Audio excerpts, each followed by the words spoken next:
आपका क्वेश्चन क्या कहता है, 2 point charges of 20 microcoulomb 80 microcoulomb are 10 centimeter apart. Where will the electric field strength be 0 on the line joining the changes from 20 microcoulomb charge?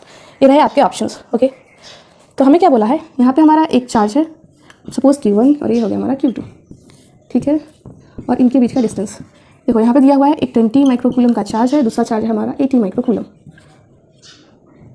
Distance देके रखा है हमारा 10 centimetre, क्या उसका लेंथ है 10 सेंटीमीटर.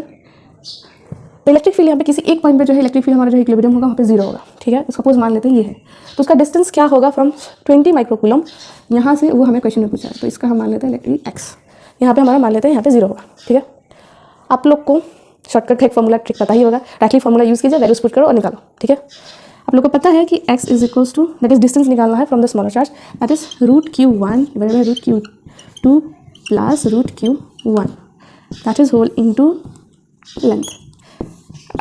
ये रहा x क्या होता है, distance from the smaller charge. Q1 है हमारा स्मॉलर चार्ज की वैल्यू, Q2 है हमारा लार्जर चार्ज की वैल्यू, और ये है हमारा लेंथ, दो चार्जेस के बीच में कितना डिस्टेंस है, ठीक है. स्टैंडर्ड यूनिट में लिखा है यानी कि मीटर में. यहाँ पे देखो अगर दोनों चार्जेस सेम है Q1 एंड Q2 तो प्लस करोगे, अगर अपोजिट चार्जेस है तो नेगेटिव करोगे, अगर सेम है तो प्लस, अपोजिट है तो नेगेटिव. इतना बस ध्यान रखना. यहाँ पे क्योंकि दोनों चार्जेस सेम है, 20 माइक्रोकूलम पॉजिटिव पॉजिटिव है, तो हम यहाँ पे पॉजिटिव का ही साइन लेंगे. अगर कोई भी दोनों से कोई चार्ज अपोजिट है, सपोज ये पॉजिटिव होता है ये नेगेटिव होता है, हम यहाँ पे साइन क्या यूज़ करते हैं, नेगेटिव का, या फिर ये नेगेटिव होता है ये पॉजिटिव, तब भी हम यहाँ पे नेगेटिव यूज़ करते हैं. अगर दोनों में अपोजिट साइंस है तो नेगेटिव, सेम साइन है तो पॉजिटिव यूज़ करेंगे फॉर्मूला, बाकी एज इट इज सेम रहेगा, ठीक है. अब हम लोग का ये जो डिस्टेंस आएगा स्मॉलर चार्ज से, तो हम इसको सॉल्व करते हैं.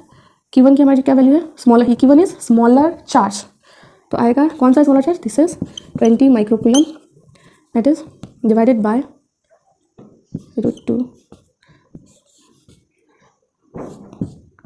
It is 80 plus √20 into length कितना है 10 सेंटीमीटर है, तो इसको मीटर में कन्वर्ट करोगे तो कितना आएगा, 0.1 आ जाएगा मीटर इंटू 1/10 मीटर. देखो यहाँ पे माइक्रोकूलम में है, तो यहाँ पे देखो इसको भी अगर इसका भी माइक्रोकूलम इसका भी माइक्रोकूलम को कूलम में करोगे तो दोनों ऊपर का और नीचे का जो है कैंसिल हो जाएगा, इसलिए डायरेक्टली लिख दिया मैंने इसमें, ठीक है. तो ये कूलम में ही है, इसको हम फर्दर सॉल्व करेंगे. हम क्या करेंगे, इसमें से √20 को बाहर निकालेंगे इसमें से, तो √20 को बाहर ले लेते हैं, इधर है √20, तो करेंगे तो √4 + 1, ठीक है, 1/10. तो ये √20 ये √20 और ये √20 कैंसिल हो गया, हमारा बचा 1/√4 + 1 इंटू 1/10, ठीक है. अब आप लोग को पता है √4 की वैल्यू कितनी होती है, परफेक्ट 2, तो 2 + 1 दिस होल इंटू 1/10. तो यहाँ पे लाते हैं फर्दर, तो 1/, देखो 2 + 1 3, इसको इंटू करेंगे तो 30, 1/30 करोगे तो आंसर निकलेगा हमारा आएगा 0.0